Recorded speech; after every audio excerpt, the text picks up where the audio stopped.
by economic metrics and development plans.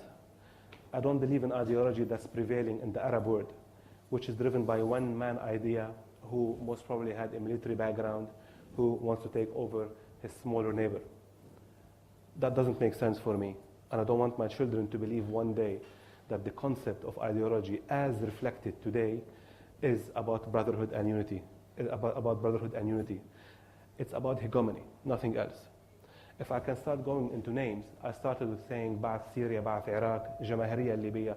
What does it do, these ideologies, for their people and for their country? Where are the economic metrics or ratios? Where are the development plans?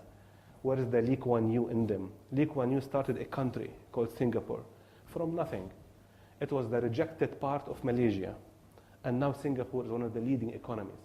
Look at all the Arab worlds around you. There is nothing similar to that. Hence, my severe attack on ideology and the abuse of religion, which you might come in a bit, I have a feeling.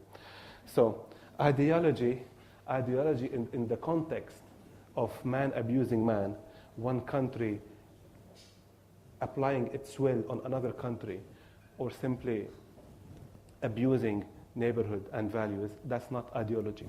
It's an extension of one man who is most probably to be at fault. The late Rafiq Hariri emerges as a bigger-than-life figure in your book. Yeah.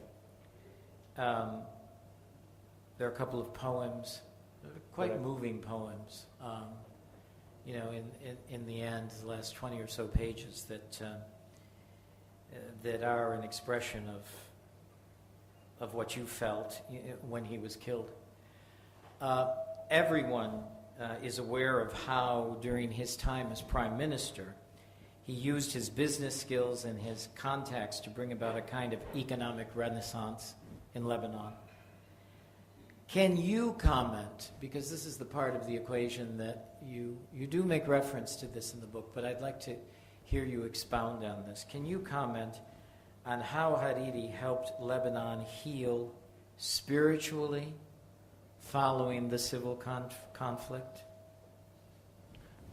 Just before I begin into that, I just want to say on Hariri, there are certain people in history who had managed to marry a concept, an absolute concept. For example, Gandhi stood for tolerance, Dr. King stood for liberty, Mandela freedom, etc., etc. In my head, I believe that Hariri stood for state resurrection.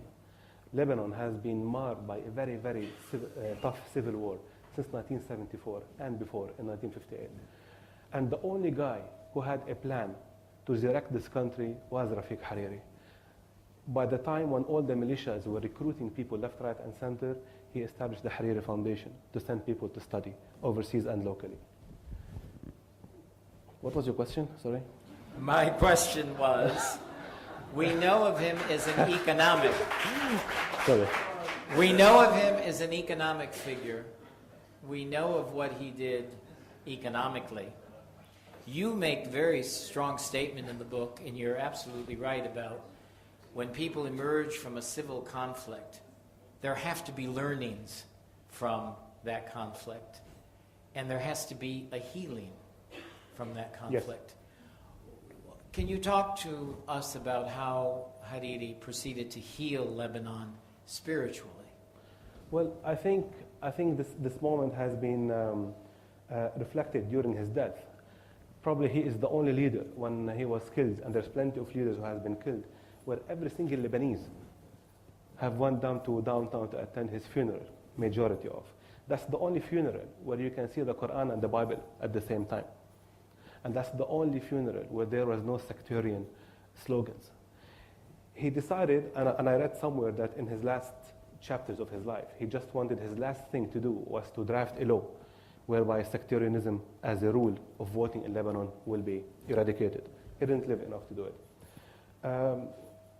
I think his main strength was the focus on Lebanon as a country. He used to say that no one is more important than the country, no person and nobody. His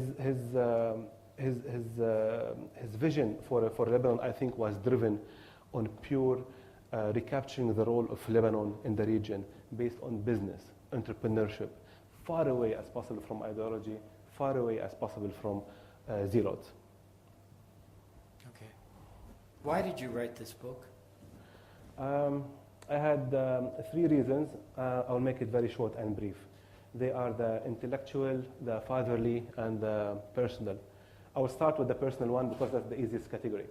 At the time of writing, it was a very tough phase for me, health-wise and emotional-wise. And I wanted to combat and beat adversity and send a very strong message to my children that you can do it, irrespective of what you have to lose. You can do it. You can overcome adversity. The intellectual part, I need them to sit and reflect on things that go on around them, as opposed to follow and believe as if they are God's given word. Things such as conspiracy theory, Arab unity, governance, ideology, abuse of religion. The core message is no one holds the ultimate truth, and that's where more or less a lot of people fell victim to, and they paid their life in this process or killed someone else. The second reason or the third reason is the fatherly reason. I believe that the genealogy of vice is stretching from tobacco to fundamentalism. In the past, it was simply a cigarette next to a fan, maybe to remove the smell from the room. Now we're talking about kids and youngsters going into fundamentalism, eradication of the other, and anyone who does not agree with me deserves to die. It has happened before. Look at the youth in Somalia. Look at the youth in Afghanistan. Look at them in my country. There is no space for others, which to me, it starts with smoking and end up with the absence of the idea of accepting others. That is a continuation of the genealogy of vice. Just like we teach our children, don't smoke, don't drink, don't do this, don't do that, fundamentalism has become a core aspect of our daily life. Educated kids have blown themselves up in cars. A Belgian suicide bomber, a female, blew herself in Iraq. So it's not about academia anymore. It's not about education. It's about the tendency to harm and to hurt and kill others. And that is the center of the evil of fundamentalism. Can be tolerated. That's all I have. Was there anything that you were dying to say here tonight that my questions didn't prod you to say?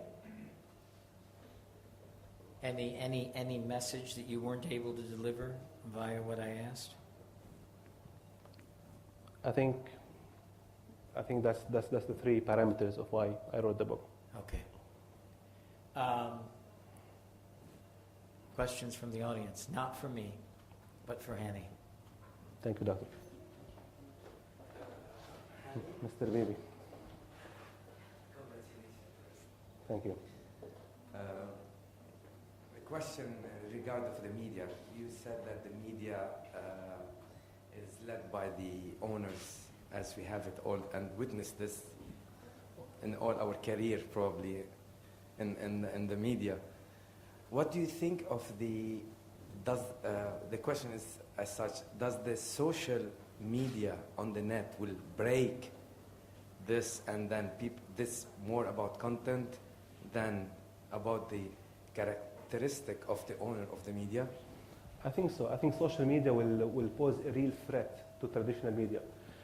Eventually, it's about blogging, MySpace, Facebook, user-generated content. Once there is access to the masses, to infinite amount of blogging, that will definitely put pressure on the media owners to change their messages. I think if anything will break this rhythm, is going to be social media, but probably not here. Probably not here. Here, there's too much entrenchment as far as ownership, as far as property. So it's not going to happen, I think, in the near run.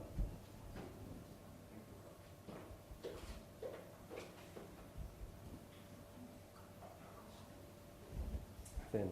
I want to ask who's Dalia, because from the first impression, when you read the title, you feel that it's like Paulo Coelho is writing a romantic book or something like that. It is. So who's Dalia? So before, because I didn't read the book yet. Dalia is a real life character.